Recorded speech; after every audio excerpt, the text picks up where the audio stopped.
Welcome to the In Love with PMDD podcast. I am your host, Dr. Rose, your PMDD relationship psychotraumatologist. Before you ask what PMDD is, it is premenstrual dysphoric disorder.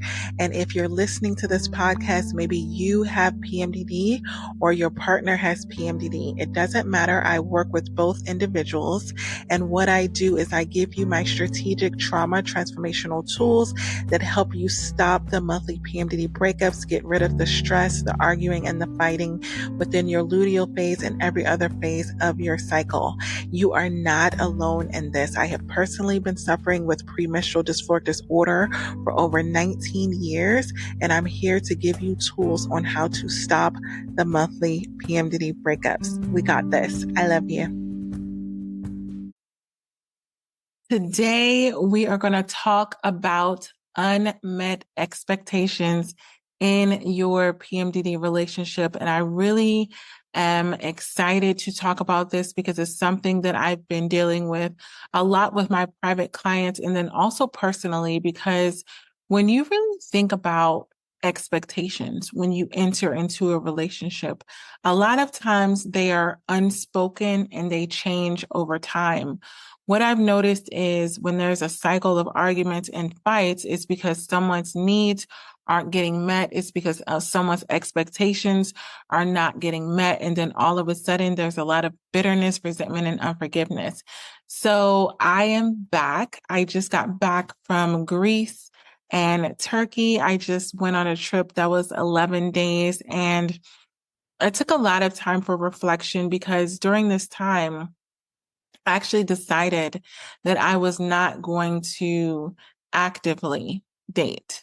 I took a break from the dating, which I had been doing, and I was enjoying and learning so much about myself and about what it is that I wanted, what it is that I expected. And I really feel like dating sometimes can become this thing where you have a lot of anxiety because there's so much unknown and expectations are very minimal when you go into the dating realm because you can't expect your partner that is, committed to you to be the same thing as someone that you're dating. So what I have to do in this situation is manage my expectations for the person that I am getting to know. And I will admit that that's been hard for me because I've really gotten into the realm of knowing very early on what it is that I want.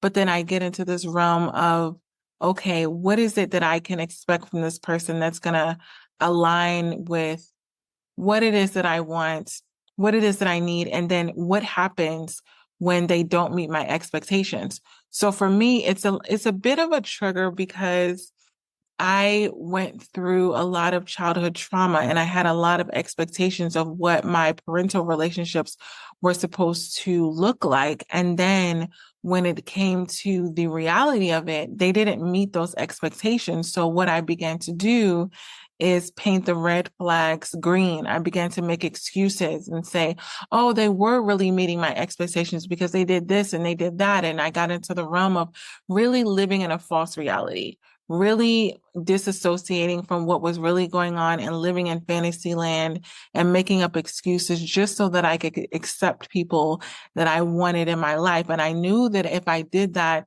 in my early years, I had the propensity to do it in relationships. So that's where my cycle started, where I would look at the expectations of what I thought someone was supposed to be in a relationship, parental wise.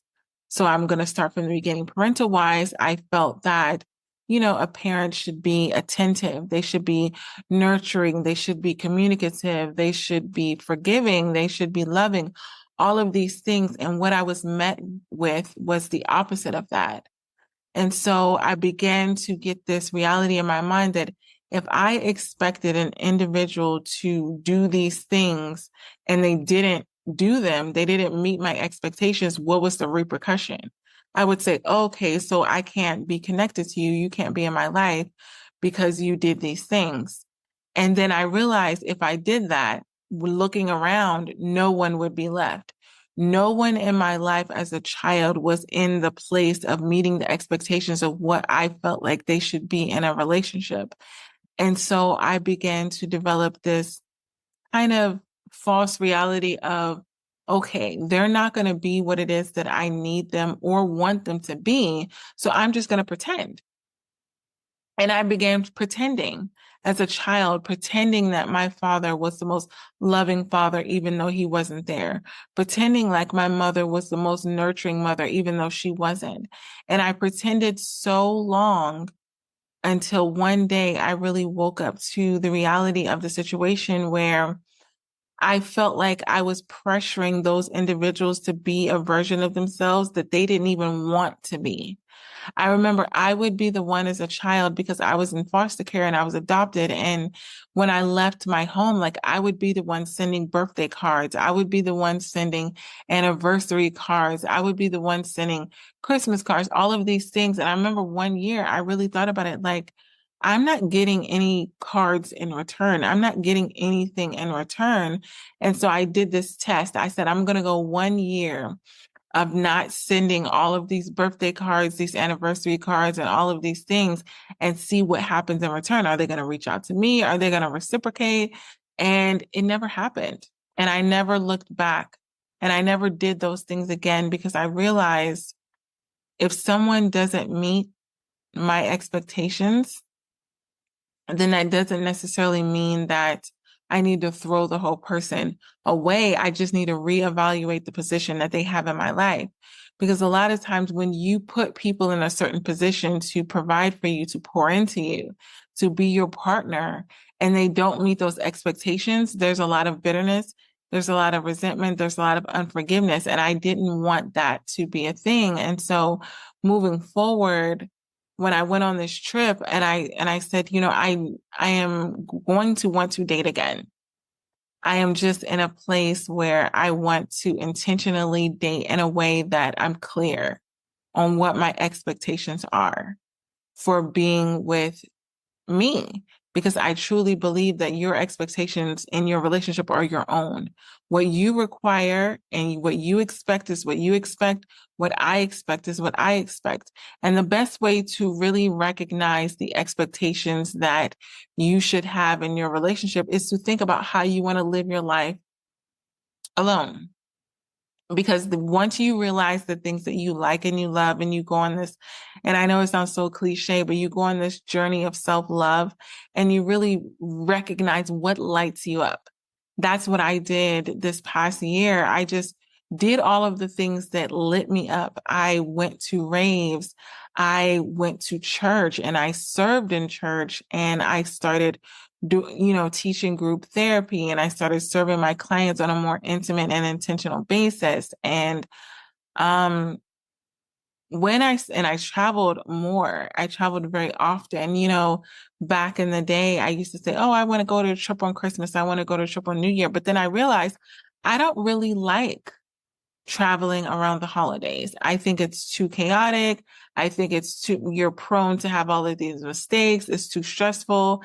And so when I began to live the life that I desired and deserved, D&D, which is one of my tools that I use with my clients, is I was living out what I desired and deserved. And in expectation that whoever that I would meet me where I was, living the life that I desired and deserved. But you never can get to that point until you take the first step of orchestrating and getting really clear on what that looks like. A lot of things that I thought I wanted to do, I didn't really want to do anymore. And I'm very much a customized person. And if you're my private client, you know this. I'm always checking in with where I am personally. And then I'll decide the tool that I need to use that coincides with where I am. And so in this particular circumstance, I was meeting myself where I was every single day. And I got this big calendar and it mapped out the whole year, but I had the ability with these dry erase markers to really map out what I wanted, not just my day to look like, not just my week to look like, what I wanted my month to look like, what I wanted my year to look like. And this has been one of the most amazing years of my life because it's been my year of coming home to myself. So I'm so clear on what my expectations are because I know where I want to be, what kind of life that I want to live. So this particular year, I have traveled every single month of the year. Back in the day, meaning last year, and I traveled, I would say like 2 to 3 times, like every other month, and or every couple of months. But this year I said, traveling for me is something that really refuels me. It lights me up. It makes me so happy.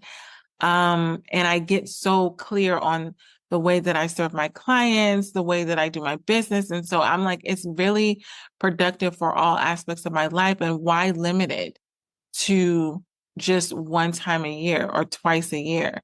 That for me is like saying that you really love this food, this steak. Say you like a ribeye, which is my favorite steak, by the way. You really like a ribeye, and someone tells you you can only have a ribeye twice a year. You would be like, I want a ribeye every single day. And so for me, what I decided is the life that I desire and deserve is one that fits into what lights me up.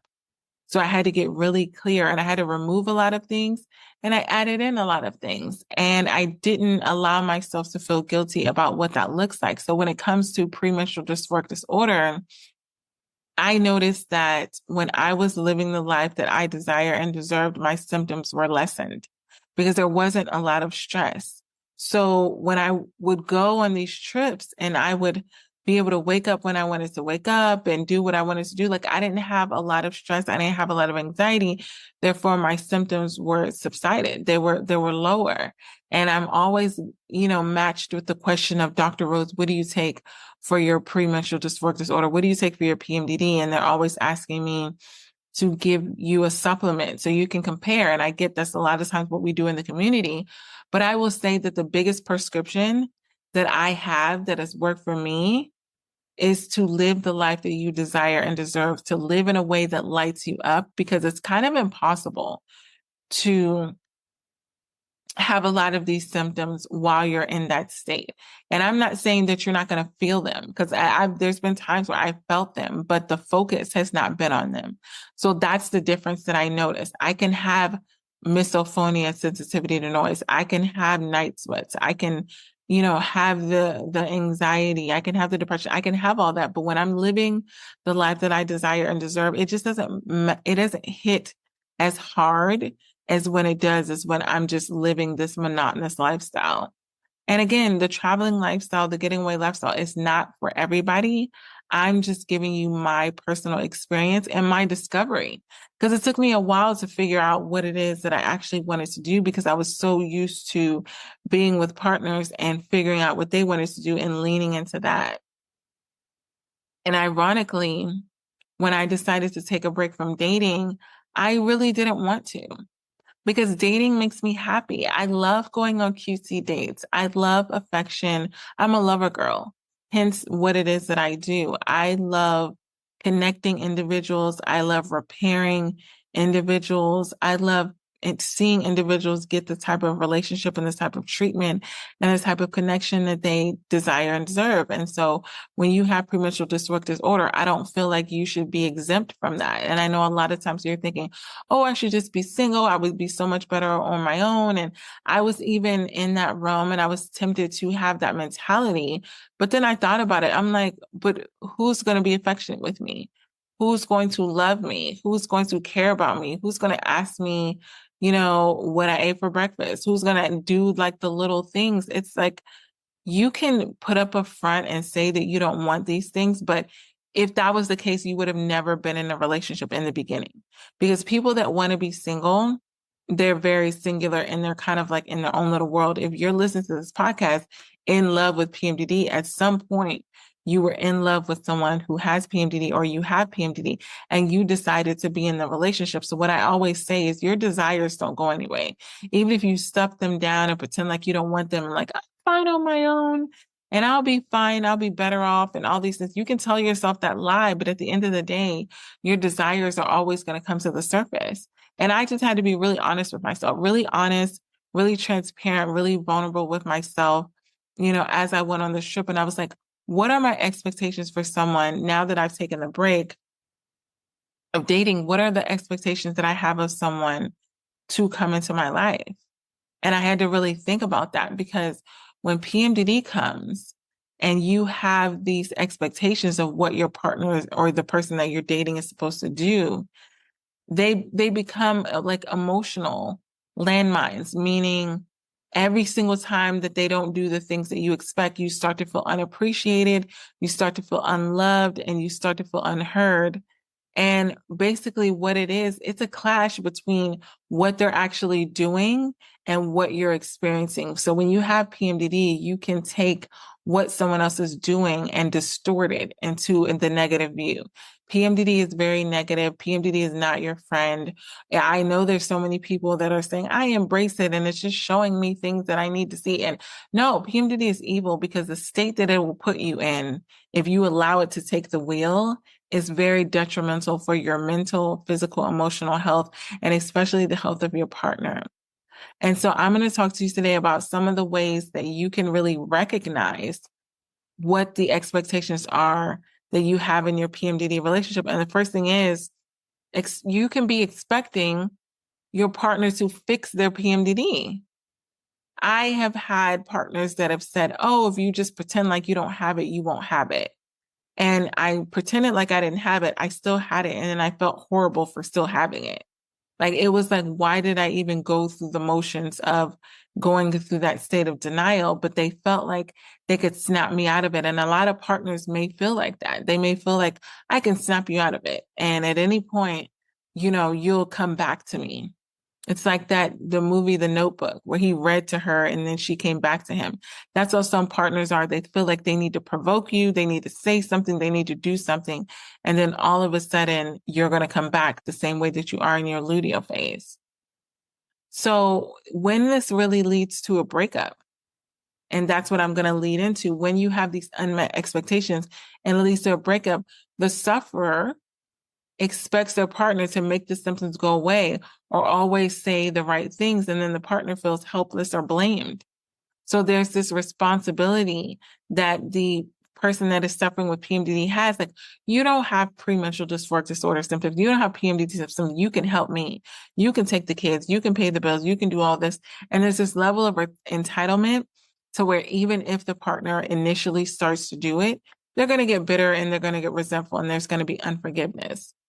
Right? So what I want you to recognize is when you're expecting your partner to fix your PMDD, to make it better, and then almost getting mad at them because they're not doing that, it's going to destroy your relationship because no one wants to live in the land of being the bad guy.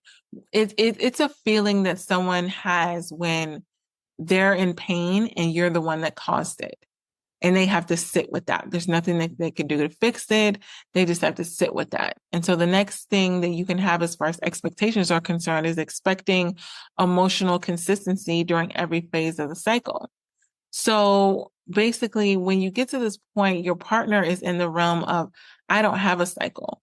Or if they're same sex, maybe they have a cycle, but it's not as severe as PMDD. They don't have all of the symptoms.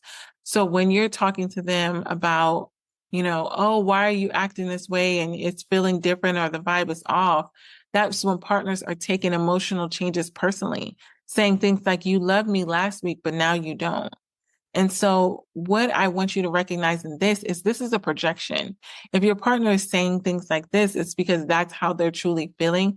That doesn't mean that you have to react to everything that your partner is saying, because when they're expecting certain things and they're not getting them, you need to let it out. Let them, say what they need to say, do what they need to do. There's no need to shut them up, but it's just a matter of, okay, that's how you feel. I'm not thinking that you don't still want to be with someone because you have certain expectations that they're not meeting. It just leads into the next thing, which is communication. A lot of times, PMDD partners and sufferers can expect communication to be the same every week. So if you're the person that has deep conversations and all of these things, when you're in your good days, Then when you get in your luteal phase, you may want to shrink. You may want to be a hermit. You may not want to go out. You may not want to be social. And that's okay. You're never required to be at a certain level all the time. And I think it's a very dangerous thing for partners to connect in a way that is not sustainable long term. Meaning, and I've been in a relationship like this where we were always good on vacation. As long as we stayed on vacation, we were good. As soon as we got in the house and we were doing the day-to-day life, it didn't work. We were not compatible. So it was a very weird situation where we were compatible on vacation, but we were not compatible being at home and doing the daily lifestyle. So one of my expectations began to be is, can I live with you? Can we do the day-to-day things and be on the same page or a page or willing to flip the page together? Because I didn't ask that, because I automatically assumed that if you love a person enough, of course you're going to be willing to shift and change a couple of things. But then I realized from dealing with, my exes, that some people are just not going to change. They're kind of like, this is who I am. And so your expectations need to meet the reality of who I am. That's what it is. Your expectations of me need to meet the reality of who I am at my core. If there's a disconnect with that, you're going to have a disconnect in your relationship. And what I mean by that is, if I'm a free-spirited person and I like to be free and I like to be adventurous and I like to go out and dance and I like to be active and I like to be an extrovert and I like to socialize, your expectations of me should live within the realms of who I am, those things that I just mentioned. If you're expecting me to stay at home every night, if you're expecting me to not go anywhere, not go on a trip, go on one trip a year, we're not going to be aligned. We are not going to be aligned, because one or two things is going to happen. I'm either going to give in to what it is that you want and become bitter and resentful for not being able to do the things that light me up. Or number two, I'm just going to continue to do what it is that lights me up. And then you're going to get bitter as a partner and resentful and unforgiving because I'm not doing the things that you're expecting. So I think it's so important, not just early on, to communicate your expectations. I would really, if I was in a relationship, I would do it daily. And I wouldn't make it into this long, drawn out process. But on a daily basis, I would be asking my partner, what is it that you need from me today? What is it that you're expecting? And I would say it in a way where it's, obviously in alignment, like it's the way that we would normally talk, to not make it super awkward that I'm asking this super serious question. But what is the point of me operating in the best version of myself, but it's not landing with you? When you have unmet expectations, that means you could be working in an area that your partner doesn't even need you to be working in. Like, you could be doing the laundry, making sure the house is clean, having a cooked meal, when all your partner really wants is a hug. So you don't understand that your partner has unmet expectations because you're operating outside of the realm of what it is that they expect. You're assuming that they expect to have a clean house and they expect to have food on the table and they expect to do this and this and this. But have you actually had a conversation where they said to you, this is what I'm expecting of you? If you've not had that conversation, then you're automatically operating within the realms of your own expectations. You're assuming that your partner wants what it is that you want. But expecting communication to be the same every week when you're in your luteal phase, when your partner is in PMDD, it's not going to happen. Because even if there's 1 week in PMDD where they might be very open and you're like, wow, everything's just changing, the next week might be completely different. So I need you to be prepared for that, because I feel like the hope is lost even more when you really think, oh, I'm expecting it to be this way. And then it really becomes this way. Like, be honest about what it is that your partner is saying they have the capacity to provide for this relationship. What is the capacity that you have to provide for this relationship? What is the capacity that you have to provide for me today? Like, if your partner has something going on and they want to call you, do you have the capacity to stop what you're doing and be there? Or are you going to say, oh, I'm too busy?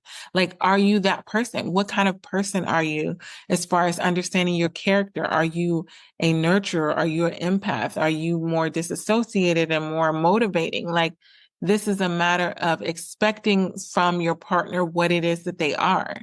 Think about the labels. If you had to describe your partner to someone else, how would you describe them? Whatever it is that you would say about your partner is stating who it is that they are at their core. So if you're expecting something that's outside of the realm of that, it's going to be a problem. And then the next way that you're basically expecting things in your PMDD relationship that may or may not be met, having expectations that may or may not be met, is expecting intimacy to stay constant. So physical and emotional fluctuation may get you to the point where if your partner doesn't want to have sex, if they don't want to be intimate, if they don't want to hold your hand, then it causes rejection. It causes bitterness. It causes resentment. They feel shame. They feel like, oh my gosh, they don't want to be with me. You know, I've had clients that say, forget if my partner loves me. I don't even think that they like me. And they didn't think that they liked them, not because they didn't really like them, but because the level of expectation that they had. It was a if. And I want you to ask yourself, do you have that? If they love me, they would. If they cared about me, they would. When you place if on it, you're placing a condition. I'm telling you what loving me looks like, and you need to fall in line with that.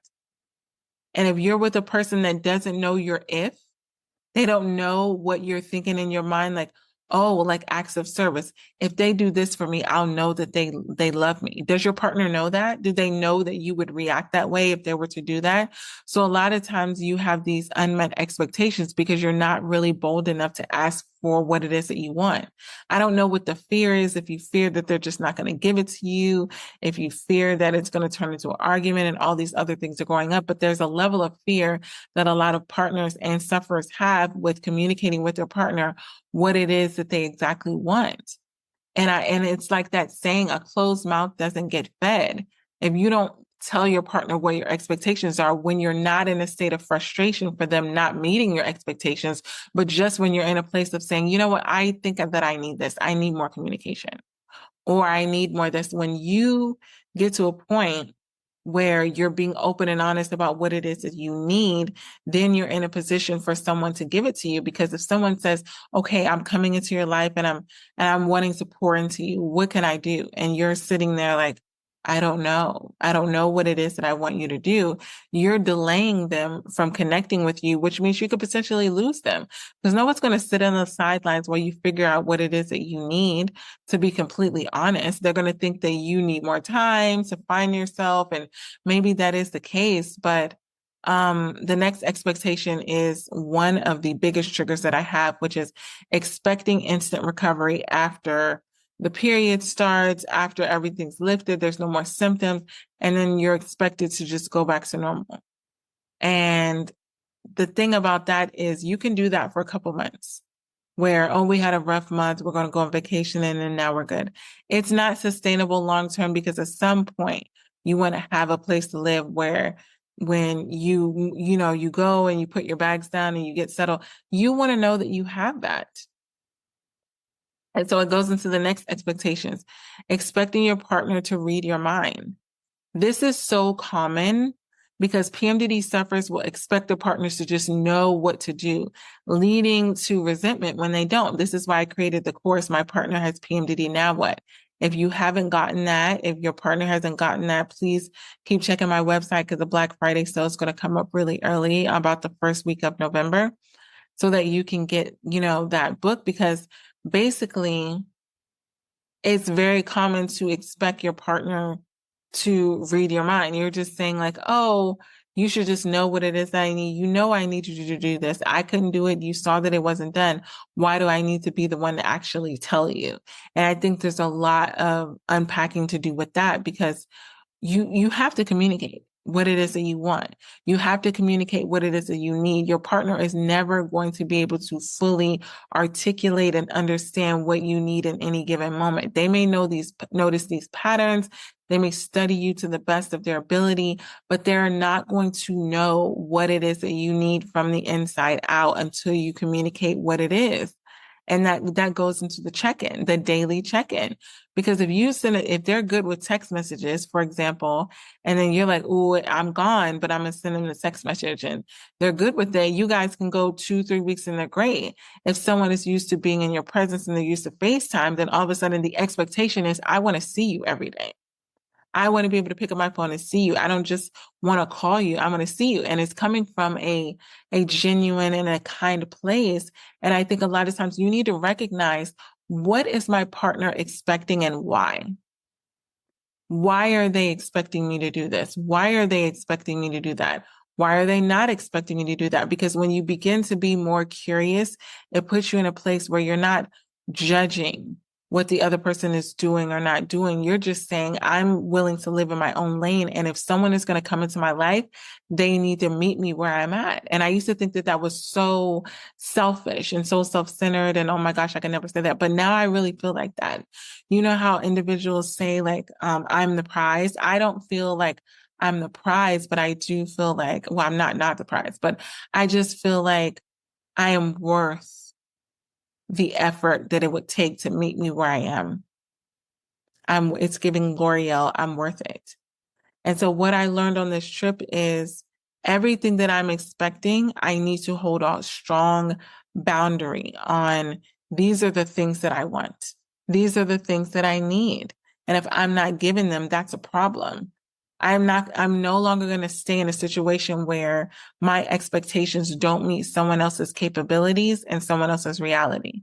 So if I tell you I'm expecting these things and you're telling me, oh, I can't do that, or one day, or blah, blah, okay, you've told me enough. Because I think that so many times people have stayed in a relationship when they've seen all of these red flags. They've seen that they're not in a place of getting fulfilled. They've seen that they're not in a place of getting their needs met. And they're just still so loyal to the situation that they're willing to stay in it. That was me. I was trying to like fix it up and like, oh, it's not that bad. And I would be taking these pictures and I'm smiling and I'm looking back at them now. And I smile differently now that I'm healed. And I noticed what I was trying to do. My expectations weren't getting met. So what I did was I created another scenario in my mind. And then I was just like, do.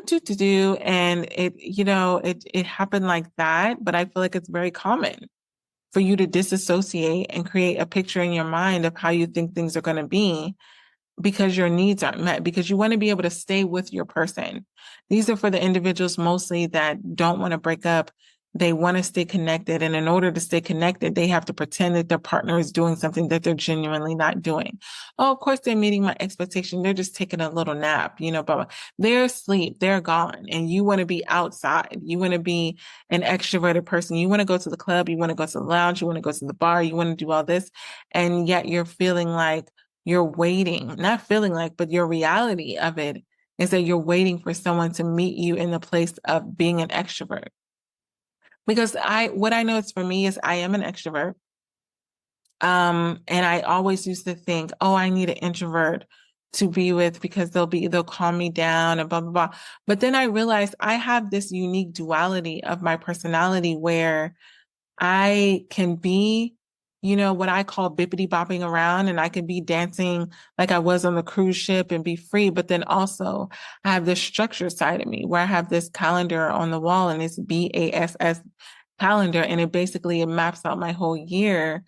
And just sit and look at it sometime because my days are all booked up and they're all busy. And I love it that way. Whenever there's a free day, I try to find a way to plug something in there. You know how to say, things of rest. I want to go do something, like I want to go to the spa. I don't want to just sit and do nothing. And so it took me this time after the breakup of really recognizing not just what I expect, but who I am as a person, what it is that I'm willing to bring to the table, what it is that I'm not willing, and just deciding. And it's just very impactful for me to be going through this extensive period of like getting to know someone. I don't think I've ever done this to this extent, but it was basically so we could manage each other's expectations.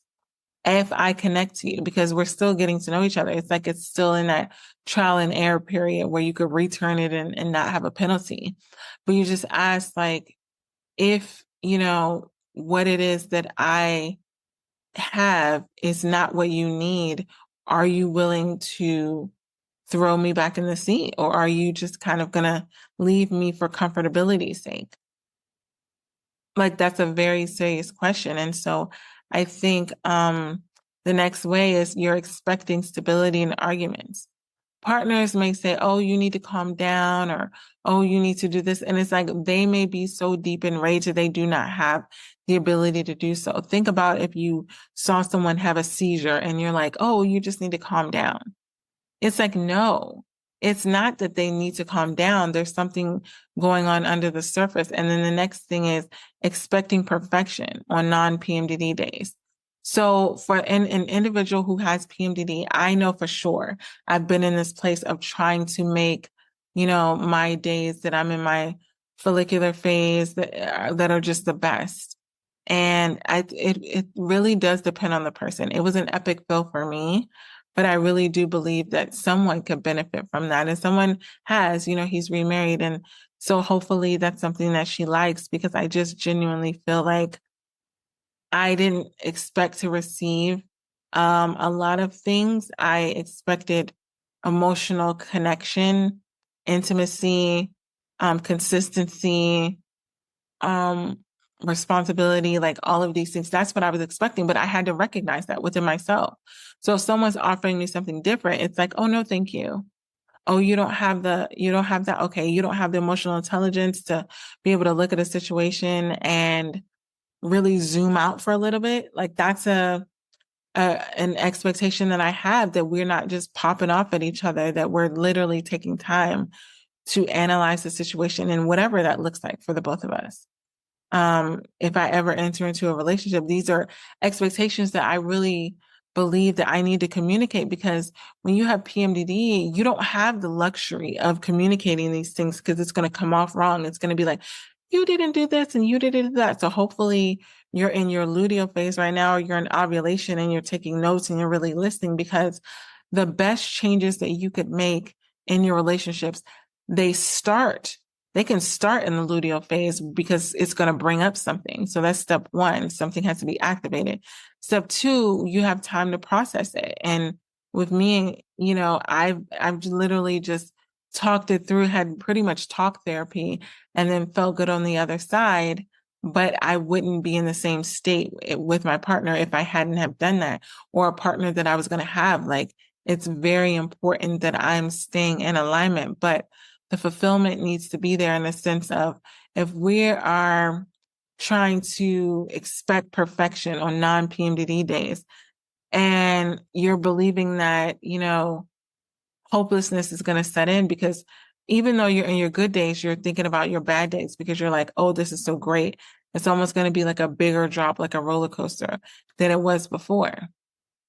And so the next expectation is, you could be expecting love to feel the same in every cycle. I know for me, when I was in a place that I didn't really want to be touched because of my misophonia, which is my sensitivity to noise that I get during PMDD, I just started to vocalize it, and say it, because I didn't want someone to come in for a hug or blah, blah. I would just say, I just need a moment. And I would take a moment in a place where I knew no one was going to hug me or, pay attention to me. And I did that so that I wouldn't be in the situation where, we just got on this fight, we just got on this argument, we're not seeing eye to eye, and then now we're going to be sleeping in the same room together. And so what I want you to know from this episode is that all emotional shifts are cyclical when you have PMDD. They're not facts. They're feelings. They're not facts. And so I want you to be in a place where you're so compatible with the person that you're with, and your expectations are met, that they can love you where, you are, and you can do the same for them. And I feel like when it's a continuous journey of both of you are pouring into each other, then that's something that you can work through, because you're both pouring into each other. Your expectations, you're asking them what their expectations are for today. You're asking them, oh, I saw you had this on the calendar. What are your expectations? Ask and don't assume. Okay, until next time, we got this. I love you. I hope these PMDD trauma transformational tools in this episode today helped you and your PMDD partner. If you're listening to this and you know that you need help further, you need customized PMDD relationship advice, go to inlovewithpmdd.com, get those counseling sessions. And until next episode, we got this. I love you.